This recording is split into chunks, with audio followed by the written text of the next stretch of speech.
नमस्कार। नमस्कार।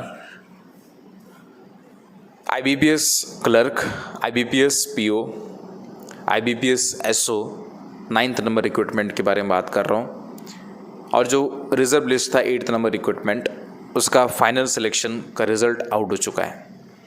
काफ़ी लोगों ने सिलेक्शन लिया, काफ़ी लोगों ने सिलेक्शन नहीं ले पाया।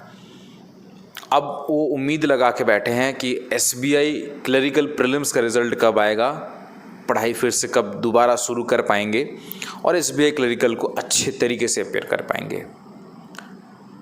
ऑब्वियस सी बात है कि इन तमाम एग्ज़ाम्स के रिज़ल्ट्स डिक्लेयर होने के बाद कयासें तो बिल्कुल आएगी और बनेगी और बनाएंगे लोग कि SBI क्लर्क प्रीलिम्स का रिज़ल्ट कब पब्लिश हो सकता है।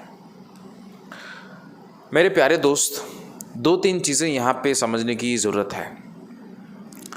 पहला तो ये है, मैंने एक वीडियो बनाया था जहाँ पे मैंने बोला था कि छत्तीसगढ़ में आने वाले 3 महीने तक सेक्शन 144 है ना, अंडर CRPC इन्होंने क्या किया है, कर्फ्यू लगा दिया है।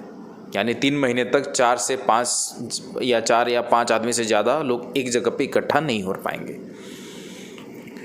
इन चीज़ों को कुछ लोगों ने इंटरप्रेट किया कि कर्फ्यू आती है, कर्फ्यू जाती है, कर्फ्यू आती है, कर्फ्यू जाती है।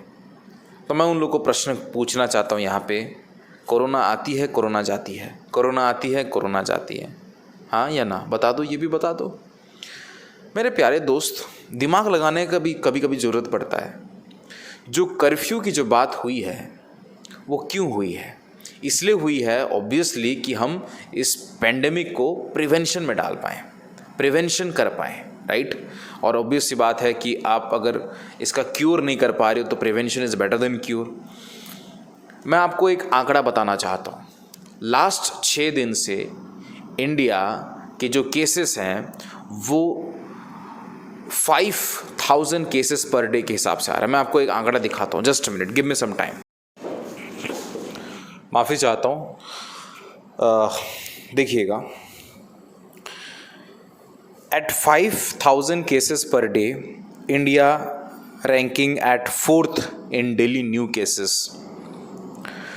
Eight present 1 lakh plus total cases, India का जो रैंक है 11th है वर्ल्ड वाइड। अगर महाराष्ट्र एक कंट्री होता तो महाराष्ट्र 21th रैंक में आता वर्ल्ड वाइड।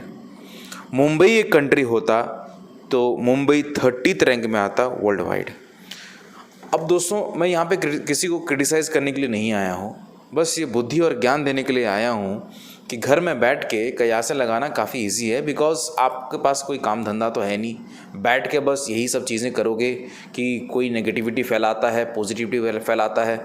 मुझ पे ये आरोप बार बार लग रहे हैं कि ये बंदा पार्टिकुलरली जो है ये नेगेटिविटी फैलाता है।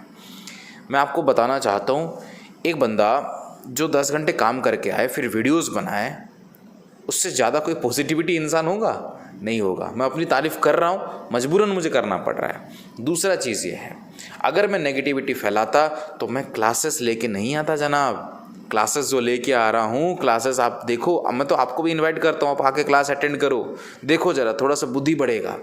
तीसरा नंबर चीज़ क्या होता है कि हर बार वीडियो बना के ये तरफदारी करना और जो तारीफ़ों की जो पुल बांध रहे हो ना, पुल टूट जाएगी। क्यों टूटेगी मैं बता देता हूँ।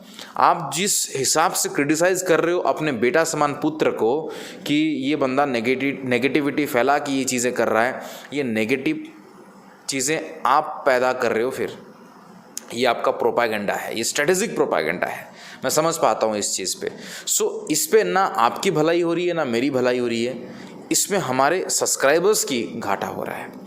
तो मैंने कहीं पे भी ऐसा नहीं कहा कि आने वाले 3 महीने तक एग्जामिनेशन नहीं होगा। इनफैक्ट मैंने ये कहा, जनाब 2-3 बार जाके उस वीडियो को देखो, अगर ये चीज़ें होती है तो शायद हम एक्सपेक्ट ना करें कि एग्जामिनेशंस हो। तो बार बार मैं कोई कंटेंट बनाता हूँ, किसी चीज़ पे वीडियो बनाता हूँ, उसी चीज़ को आप रिएक्ट करके कुछ और इंटरप्रिटेशन करके वीडियो बनाते हो, फिर मुझे बनाना पड़ता है। यार तुम मेरा टाइम वेस्ट कर रहे हो यार। इसलिए मैं बेटर बोलता हूँ कि मैं अपने जगह पे सही हूँ, मुझे तुमसे कोई कंपटीशन नहीं है। कंपटीशन करना है, तगड़े तगड़े लोग हैं, कंपटीशन करो।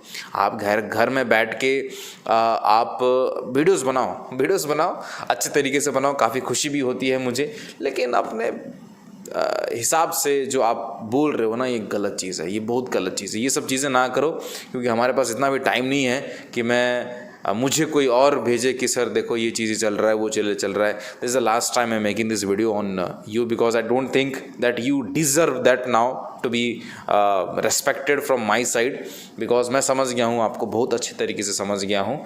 And thank you very much.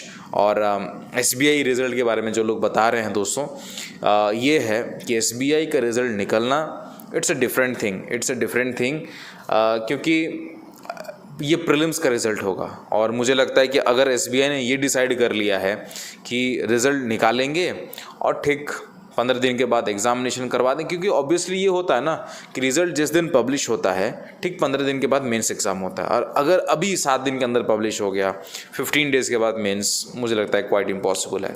अगर उन्होंने ये डिसाइड किया कि अभी रिज़ल्ट दे दें, 1 महीने के बाद कराएं, क्योंकि उनको भी नहीं पता कि कब फिर एग्जामिनेशन करवाएंगे, तो मुझे लगता है कि नॉट ऑन दैट साइड। अभी थोड़ा सा आप और समय की इंतज़ार कर सकते हो SBI क्लरिकल मेंस प्रीलिम्स के रिज़ल्ट आने का। बस यही बताना था। Thank you very much. और अभी जो संसार है ना, अब संसार कैसे संभलें इस पे चर्चा कर रहा है, और आप हो कि नमस्कार, टेक केयर, शब्बा खैर, बाय बाय।